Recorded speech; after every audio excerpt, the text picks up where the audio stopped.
Today we talk about how to navigate menopause with Dr. Alyssa Dweck.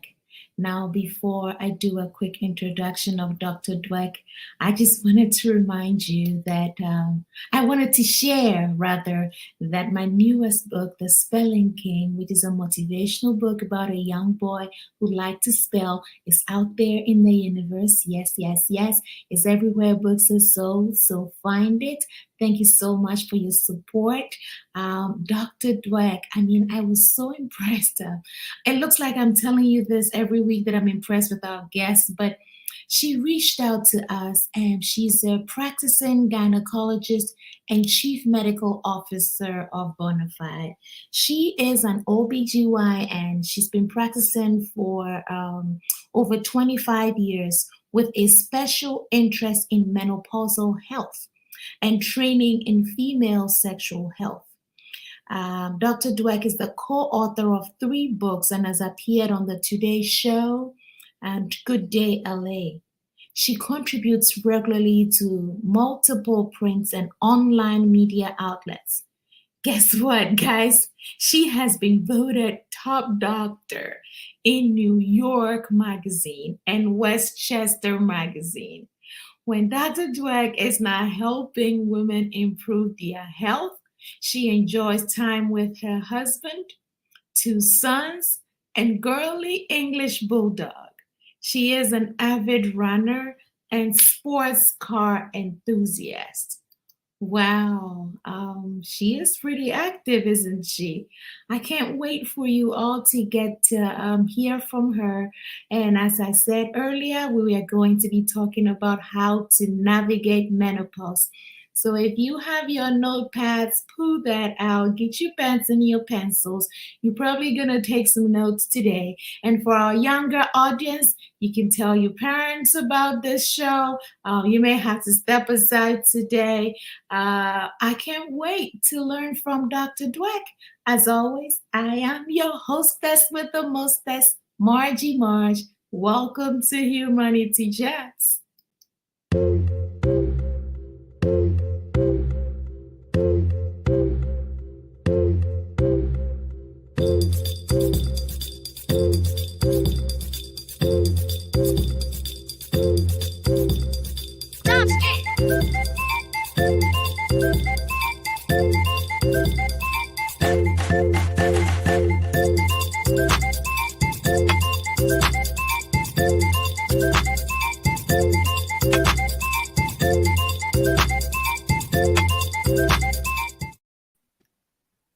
Hello, Dr. Dweck.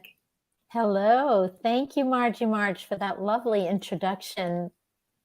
Well, I'm sure I didn't do you justice. There's much more that I can add to that bio. Welcome to Humanity Jazz. Thank you. Excited to be here. Well, we are excited too. Over here, we talk about everyday issues that impact humans.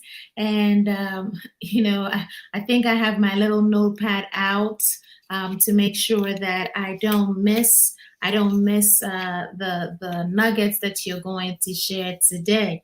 But before we dig into the conversation, we usually do a little icebreaker where we ask you to share a fun fact with us. So can we learn something about you that we would not find on the internet or? Oh, wow. That's a tough one. I think one of my favorite animals is a camel. That's a fun fact about me. Oh, wow. That's amazing. I don't think I've heard anybody ever say that. Have you ridden one before? No, but it is certainly on my bucket list. I just love the fact that they can go without hydration for such a long period of time. I find it kind of amazing. And it always makes me laugh that they spit. Well, thank you. Thank you for sharing. Viewers, listeners, you heard Dr. Dweck. Welcome to all our listeners and viewers from around the globe. We appreciate you for coming back week after week. And today we are ready to learn about how to navigate menopause.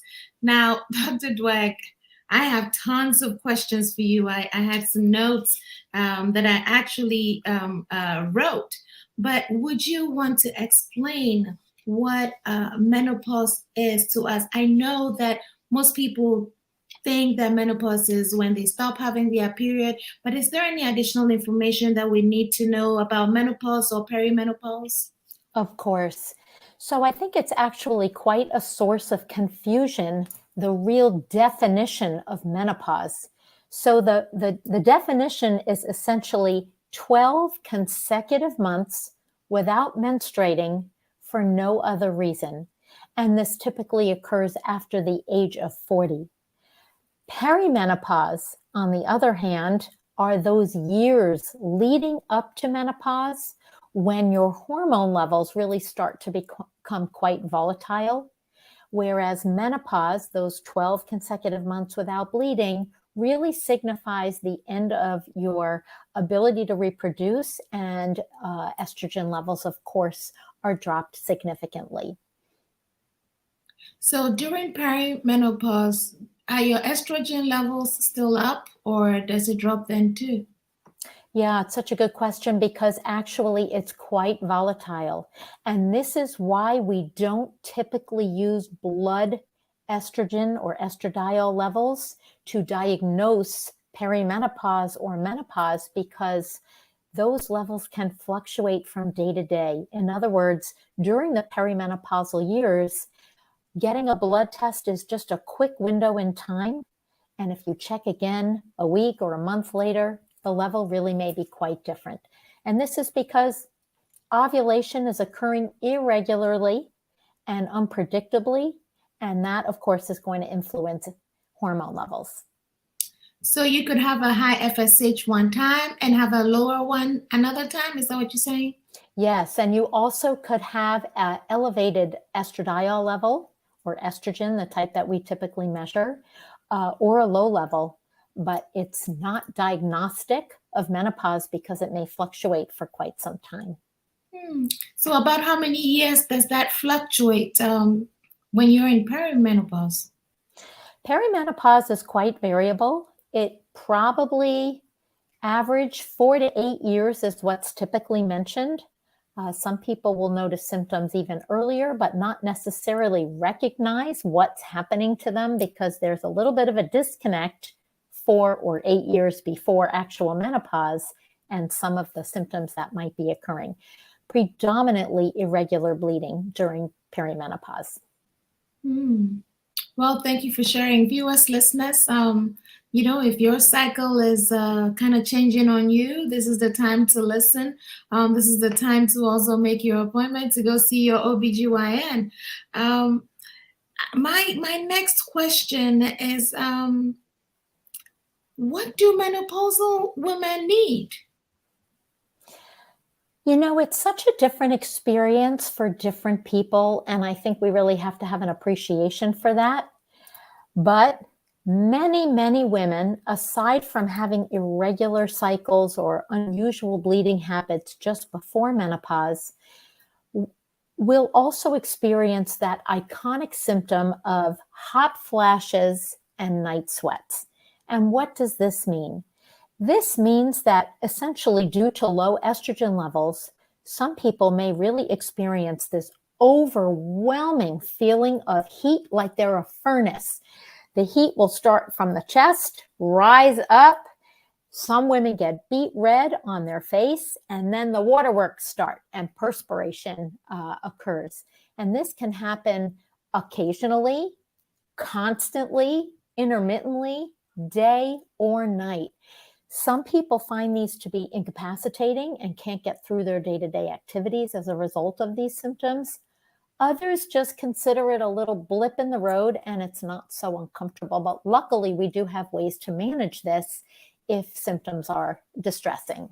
And if it happens at night and wakes people up, that can be a little disconcerting because then women feel super tired and a little bit groggy if they don't get good quality sleep. So what are some of the ways that you manage it? So first and foremost, we talk about lifestyle management. So monitoring diet is very important because we know common triggers for these hot flashes might include caffeine or alcohol or high sugar foods or processed foods or spicy foods or large meals. So mitigating these risks might be helpful for some. Number 2 would be to add exercise, because regular exercise not only dispels heat, but it also helps manage stress, which is a huge trigger for hot flashes and night sweats. Second, we have, a gamut of different types of, I don't want to call them all medications, but supplements or pharmacologic options, including hormone replacement therapy. So just to keep it kind of broad, there are supplements that are phytoestrogens, which might be helpful for some women. There are supplements that contain a Swedish flower pollen. One comes to mind called Relazin, which has been clinically studied. There are pharmacologic agents like antidepressants. So believe it or not, even if you're not depressed, but you're suffering from hot flashes or night sweats of menopause, the antidepressants are indicated to help with this. And then, of course, there's hormone replacement therapy to replace some of the estrogen that your body is no longer making so much of. And all of these remedies can be helpful to take care of some of these distressing symptoms. And these remedies that you're talking about, are they over the counter? Do they have to come by prescription? Yeah, great question. So obviously the lifestyle measures are on your own volition. The herbal remedies are typically over the counter. The pharmacologic remedies, including antidepressants and hormone therapy, are usually prescription. There are a couple of hormonal type remedies that can be obtained over the counter, but we won't go into them since they're a little bit peripheral. Okay. Now, how do you manage the symptoms when they come on if you're not on any medicine?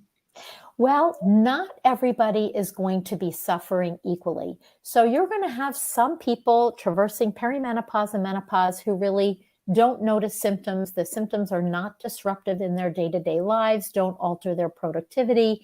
And so they really feel comfortable just managing their lifestyle. Other women, and we see this a lot, especially in my practice, because after all, women having problems are coming to my practice, they can't get through a work day. They feel groggy because their sleep is poor quality or interrupted so many times. They're having trouble with relationships because they're a little cranky from lack of sleep or physically feeling uncomfortable. So these are people that we have an individual discussion with, and based on their lifestyle, their desires, their medical history, medications they might be taking, and their family history, we'll make a recommendation or give a couple of choices that might be good options. Good options. Well, I guess that brings me to one of the important questions that people have when they hit menopause, vaginal health.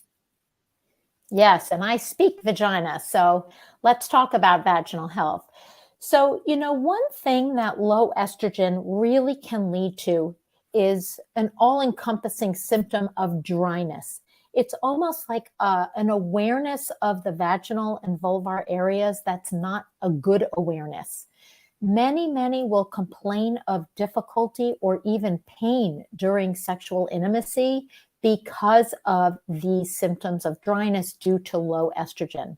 So what is someone to do, especially if they want to maintain an intimate life, which of course is so important to general health? One thing is to make sure you're hydrating well. A second thing would be to use a regular moisturizer in the vagina. After all, we all moisturize our faces most days, right? So why not take the same precautions and attention to manage moisture in the vagina as it's getting less and less with less estrogen? This can come in the form of a gel or a small insert, and many of these moisturizers that do not contain hormone contain a super moisturizer ingredient called hyaluronic acid. And women can use these regularly, maybe 2 or 3 times a week, to maintain excellent moisture.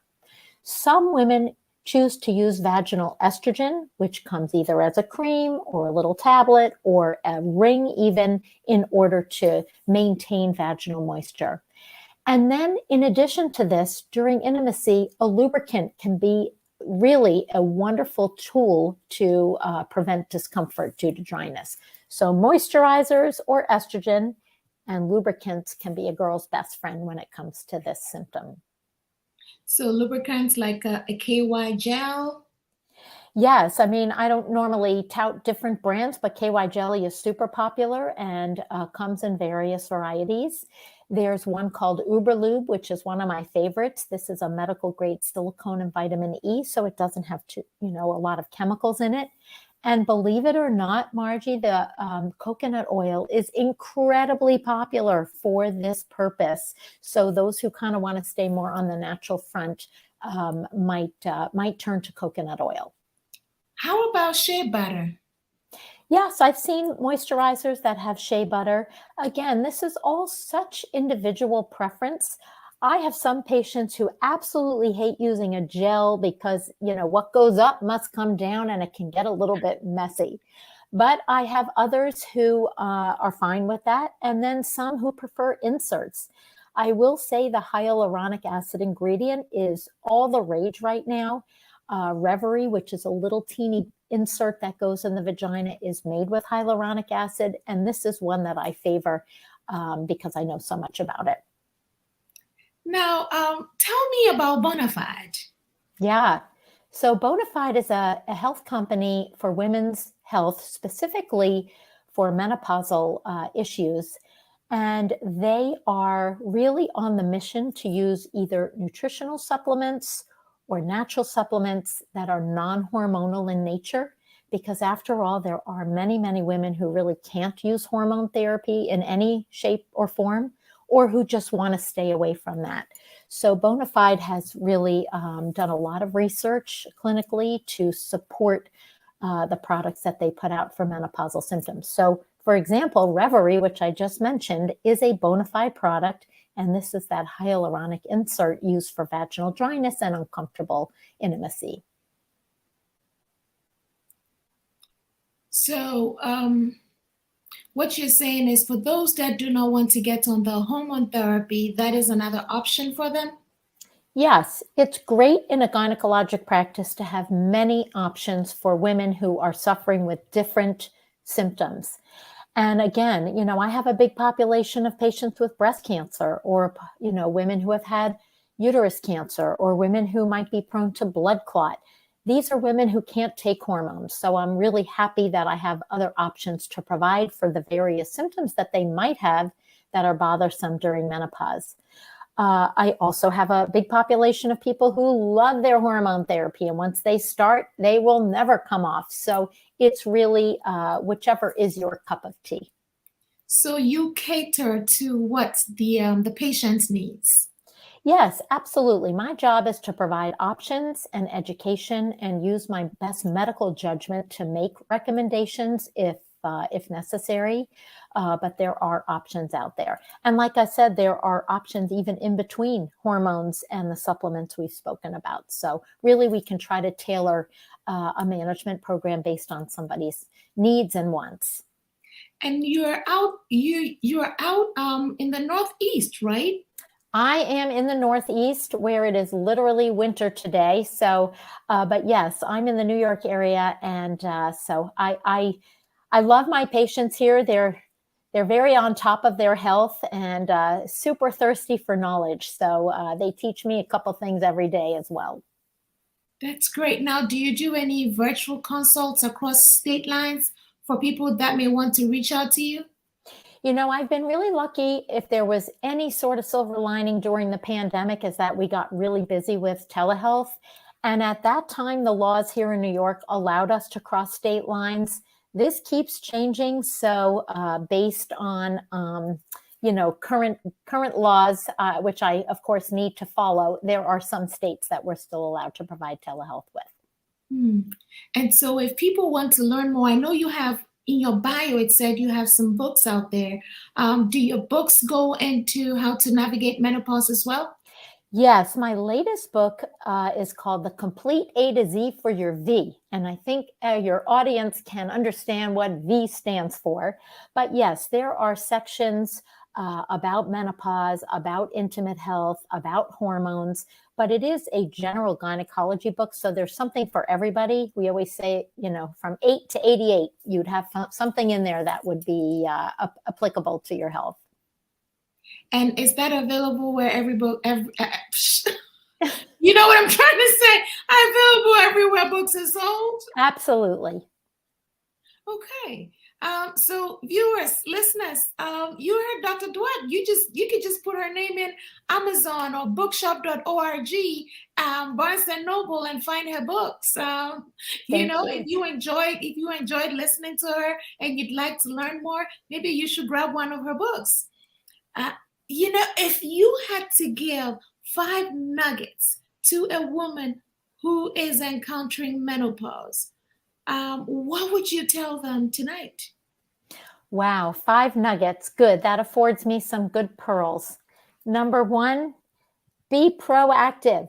Don't wait for these symptoms to hit you like a Mack truck, but rather educate yourself. There's some wonderful education out there specifically put out by, authors like ourselves, but also the North American Menopause Society has really good, credible, and valid information. Number 2, start managing diet, exercise, and stress reductive measures early, and make it a lifestyle and make it a habit, because this will pay forward for sure.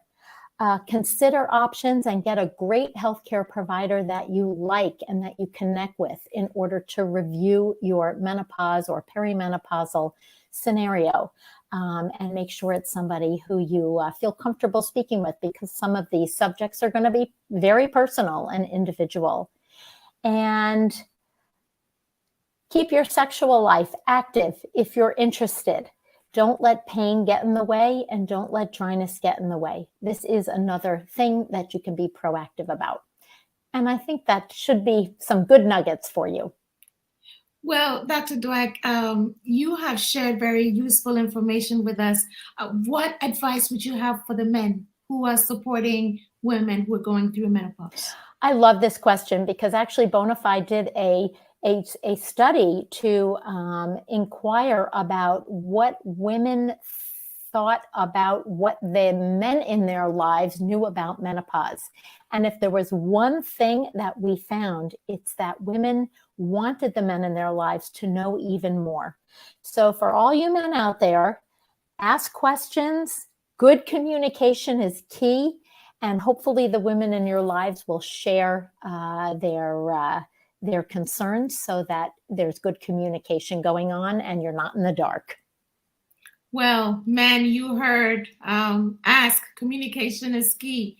Wow, what an awesome conversation we've had with Dr. Dweck. I want to thank you so much for coming on the show and for educating us. I appreciate you, and I appreciate the nuggets that we have picked up today. Viewers, listeners, thank you for tuning in to Humanity Chats as always. If you want to learn more about Dr. Dweck, please find out about her books. Do you have a website that you would like to suggest so that maybe viewers and listeners could follow up? Yes, thank you for that opportunity. You can certainly look up more about me on Bonafide Health website, which is hellobonafide.com. And my personal website is drdweck.com. Okay, that's real easy. drdweck.com, bonafide.com. Now, if you liked this episode, you know what to do. Leave a review out there on any of the major podcasts. We're on Apple Podcasts, Spotify, everywhere you listen. And also, if you have any additional questions for me, you know where to reach me. MargieMarch.com. Send me a message. We will respond. I think you all probably agree with me that we have learned something from Dr. Dweck today. And so from wherever you're listening, be giving her a round of applause. Thank you so much to our listeners and viewers. Thanks to our supporting crew, our staff, to everybody out there working to make Humanity Chats possible. We really appreciate you. And most of all, thank you, Dr. Dweck, for for the knowledge and for, these are human interest stories. We talk about everyday issues, and truly what we did talk about today is something that affects women across the globe. So thank you so much. Thank you. Well, viewers, listeners, it has been Margie, yours truly, with Dr. Dweck, and we enjoy having this chat tonight. We hope to be back again soon, and I will see you. This has been Humanity Chats.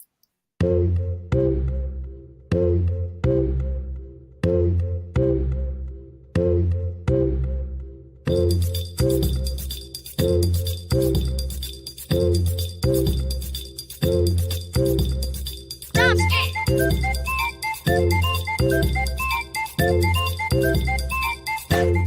it!